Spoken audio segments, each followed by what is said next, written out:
It's been over a week since the campus of Northern Illinois University turned deadly. When it was over, a mentally distraught student had killed 5 people and wounded 20 more classmates before turning the gun on himself and committing suicide.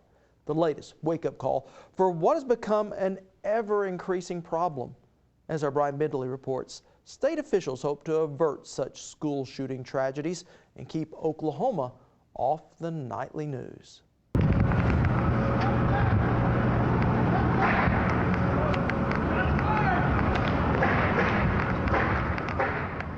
Since the tragic shooting at Virginia Tech on April 16th of 2007, they're saying up to 22 now dead. These sounds have sent a warning call for all campuses, especially here in Oklahoma. Governor Brad Henry. We began to ask ourselves, could this happen in Oklahoma? And how can we prevent such a tragedy from occurring in Oklahoma? At a press conference, Governor Henry unveiled the recommendations made by a task force assembled shortly after the Virginia Tech shooting. We must take this report seriously, and we must all work together to implement its recommendations. We must do whatever it takes to make our campuses as safe as possible. The Campus Life and Safety and Security Task Force, or CLASS, consisted of 15 officials from higher ed, career technology ed, public safety, and health services. Chairman of the task force, Chancellor Glenn Johnson. We were one of the first states in the country to respond with the creation of a task force after the tragedy. Being safe and secure has got to be at the top of the priority list, and certainly that's the way we approach this task force. The task force estimated college and career tech campuses needed an additional $16 million annually to fulfill safety needs, something Johnson says can be found in a variety of sources, such as federal grants. Too often we come forward and say, we have a need, we need the money, and that's all you say. I think what we felt we ought to do is define the need, but then say, we believe there can be federal dollars available, we believe there can be grant opportunities available, there could even be private foundation dollars. Another one of the task force's biggest proponents and members is the University of Central Oklahoma president, Roger Webb, who at one time was a police officer himself. If you see something, say something. If someone's behavior is strange, or if there's a package that's in a place that it shouldn't be, tell someone. Many of us in the academic world believe that serious crime is something that happens somewhere else, not on our campuses. But Virginia Tech was a wake-up call. It made everyone realize that, hey, this can happen even in a very serene campus. And it's campuses like here at UCO where the task force recommendations will go into effect. Quarters 20, are you going to check the van? Affirmative. Detective Jeremy Biggs takes care of an open van door. I'm going to be 1098. The vehicle, all the other doors on the vehicle were secured. It appears they just left the door open. Nothing has been removed from the vehicle.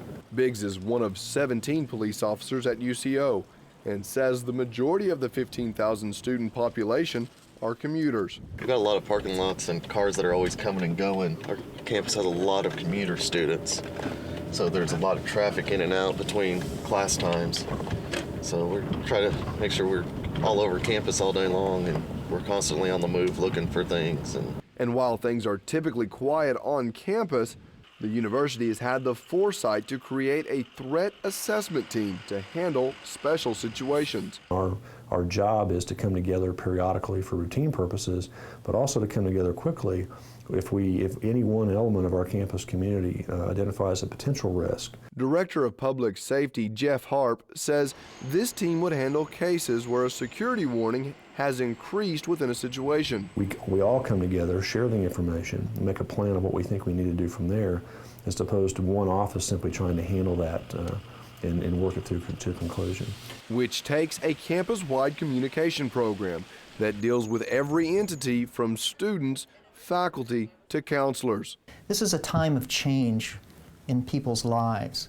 Separation from family, maybe their neighborhoods or their communities to come to college. It is also the time where serious mental illness develops in adults as well too. So having a counseling center in colleges are very important. Bruce Lochner is the director of student counseling at UCO and says even though the current staff of 4 is short of the task force's recommended 1 for every 1,000 students, he hopes the changes will bring more awareness to the importance of counseling and how it can help distinguish escalating circumstances. And that's why counseling is so important.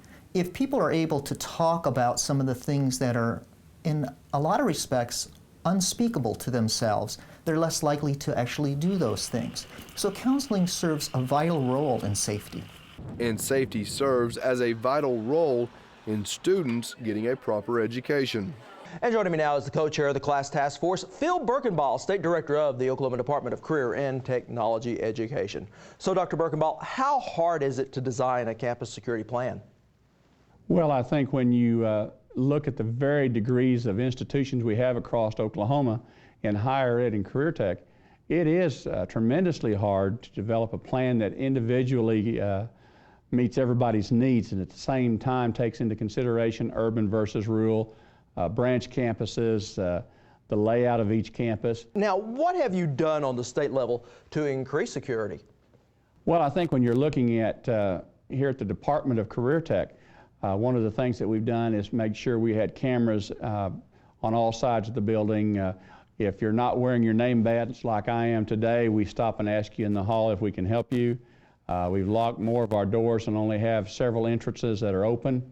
I think you're seeing more and more of that at institutions of higher ed where they've taken the outside handles off of doors and limited access, and also have key cards to get into some of the residence halls. So it's been a major effort.